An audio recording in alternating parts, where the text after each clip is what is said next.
Comme ça, tu cherches à avoir des sources de revenus qui vont te générer de l'argent et vont te rendre libre financièrement. Maintenant, moi, je suis partante pour le business parce que qui dit mieux en fait? Je pense que les affaires, faire de l'entrepreneuriat, donc entre guillemets, entrepreneur n'est pas toujours businessman. Genre, il y a la différence entre les deux. Mais j'avais oublié de mettre le gloss, les amis. Il faut toujours être chic. Je veux vous parler du business parce que je vis principalement de mon business. Et commençons. Quand vous voulez avoir une source de revenus, j'espère pour vous que ce n'est pas parce que vous êtes à sec. Vous voyez, quand vous êtes à sec là et que vous n'avez rien du tout, vous n'avez absolument aucune source de revenus, vous ne savez pas par où commencer.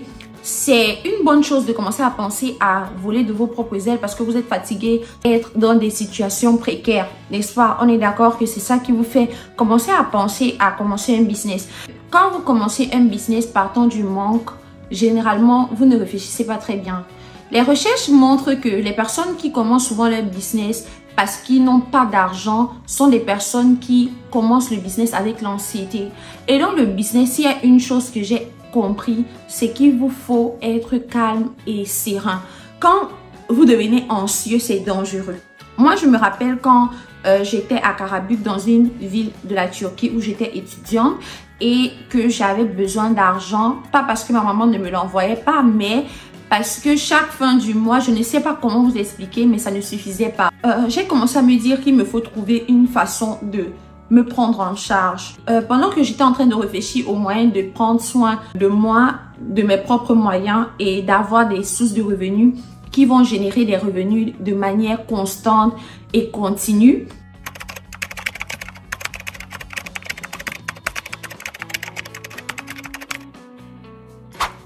Je me suis quand même dit qu'il faut que je demande l'argent à mon oncle. Quand j'avais des moments où j'étais dans des crises financières, je demandais de l'aide.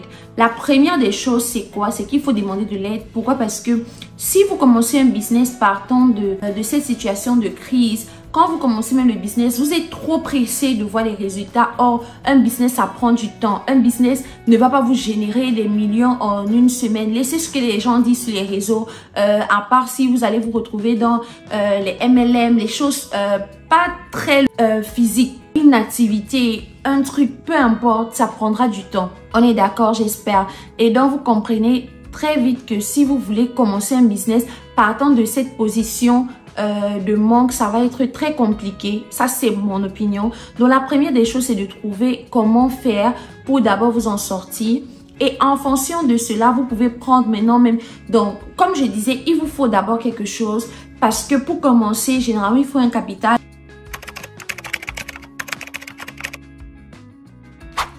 À moins que vous voulez commencer par l'offre des services. Parce que si vous voulez par exemple faire un montage vidéo, si moi je commence aujourd'hui, je dis aux gens que hey, je sais monter les vidéos, je peux monter vos vidéos, etc. Là, je n'ai pas besoin d'un capital, mais j'espère que vous aurez le matériel nécessaire tel qu'un ordinateur. Donc en fait, il vous faudra quelque chose pour commencer. Peu importe la chose, mais il vous faudra quelque chose. Et la première des choses que je vais vous demander d'avoir, c'est la paix et la sérénité.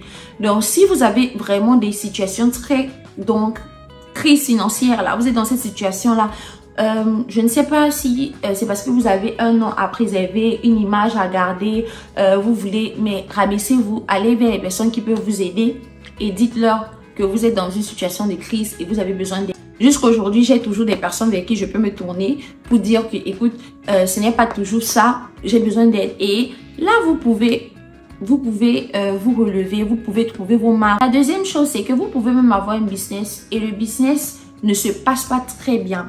Une chose que j'aimerais dire, c'est évaluer les chiffres d'affaires que votre business a déjà eu à faire. Si c'est du genre, ça ne se passe pas très bien de manière continue, là, c'est une chose. Mais si il arrive que votre business boom souvent, et que là, c'est juste une chute. Parce qu'il faut savoir que les business ne sont pas toujours dans les hausses. Il y a souvent des moments de bas également. Il y a des temps difficiles dans les business également. Pendant ces moments, au lieu de chercher rapidement la deuxième idée de business, je suis pour ceux qui multiplient les sources de revenus en passant. Mais je veux surtout me rassurer que vous ne cherchez pas la deuxième idée de business ou la troisième idée de business à mettre sur pied.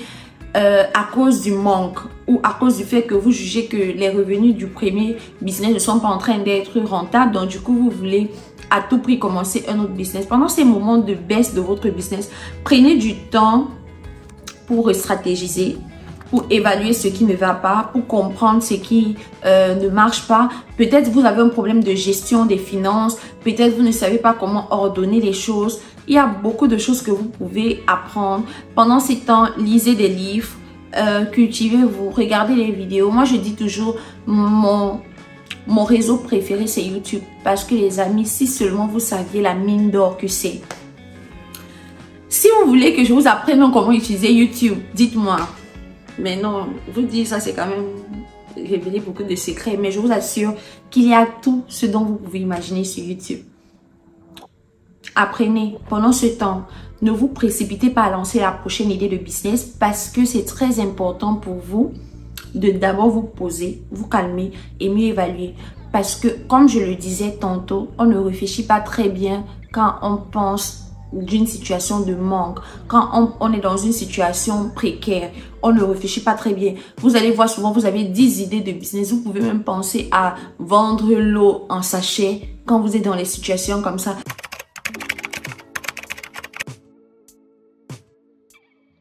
Il vous faut penser dans le long terme.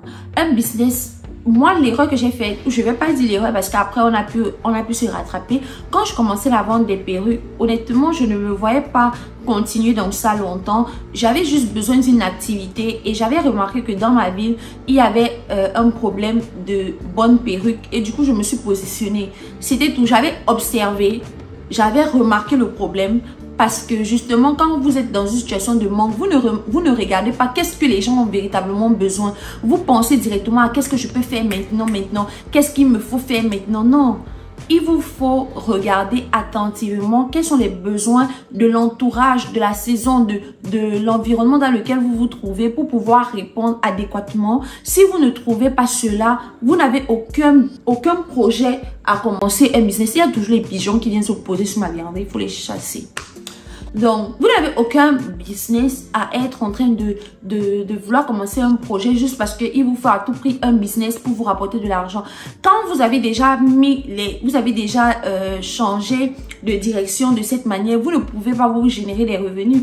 Pourquoi? Parce que vous êtes en train de chercher de l'argent. Or, dans l'entrepreneuriat ou dans le business, il faut chercher comment servir les autres. Parce que c'est en servant qu'on reçoit. Donc, il faut donner de la valeur pour gagner. Et c'est la raison pour laquelle je vous dis formez-vous, regardez des vidéos, apprenez des choses. En anglais, on appelle ça skills. Apprenez des choses, apprenez à faire des choses, apprenez à faire du montage vidéo si c'est ça que vous voulez faire. Apprenez du marketing digital, apprenez, je ne sais pas, comment gérer les réseaux. Il est là en train de se balader. Apprenez à faire plein de choses parce que c'est ça qui va vous donner la liberté de pouvoir répondre.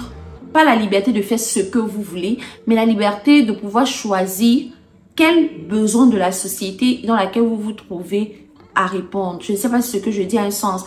Et vous allez pouvoir répondre en fonction de vos passions également et non juste en fonction, voilà, du fait que vous soyez fauché. On va dire les termes. On va dire les termes.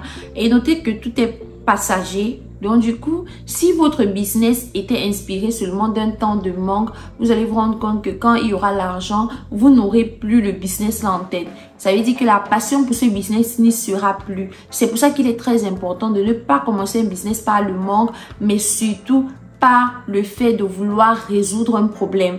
Parce que quand vous avez envie de résoudre un problème, quand l'argent arrive, la vision persévère, la vision persiste, je vais dire ça ainsi. Je ne sais pas trop. Je pense qu'on va faire de ceci vraiment une série. Et la dernière chose que j'aimerais dire, pour si vous voulez commencer un business et vous ne savez pas trop comment ni quoi faire pour véritablement vous générer des revenus, j'aimerais dire qu'il ne faut pas regarder seulement dans le présent. Ça veut dire qu'il faut regarder dans le long terme. Ce business, comment est-ce que quand je vais le commencer, je vais le rendre grand? Comment il faut regarder, il faut vous projeter. Ça va vous faire commencer les choses avec beaucoup plus de sérieux. Disons, vous voulez vendre les perruques. Vous n'allez pas commencer à vendre les synthétiques si vous voulez vraiment un truc qui va durer. Surtout, ça dépend du lieu dans lequel vous vous trouvez. Surtout si, disons que vous voulez vendre les perruques, vous voulez vendre la bonne qualité, mais vous savez que la bonne qualité coûte cher. Donc, du coup, les personnes ne seront pas en mesure d'acheter parce que vous êtes entouré peut-être d'étudiantes, etc. Mais ne vous retrouvez pas en train de vendre les synthétiques maintenant parce que vous voulez attirer les étudiants, parce que ces étudiantes demain ne le seront plus. Elles ne seront pas étudiantes toute leur vie. Elles ne seront pas... Donc, vous pouvez vous concentrer sur faire réellement ce qui compte et ce que vous voyez utile qui pourra permettre à votre business de ne pas cracher en un an. Je vous parle comme quelqu'un qui fait déjà dans le business, ça fait 2 ans. Elle vit de son business. Donc, je pense que j'ai quand même des choses à partager avec vous. Je pense que j'ai énormément de choses à partager avec vous. Donc là, c'est la première partie de cette série. On va se voir encore cette semaine, je pense. Soit vendredi, soit dimanche pour la prochaine vidéo. Bisous.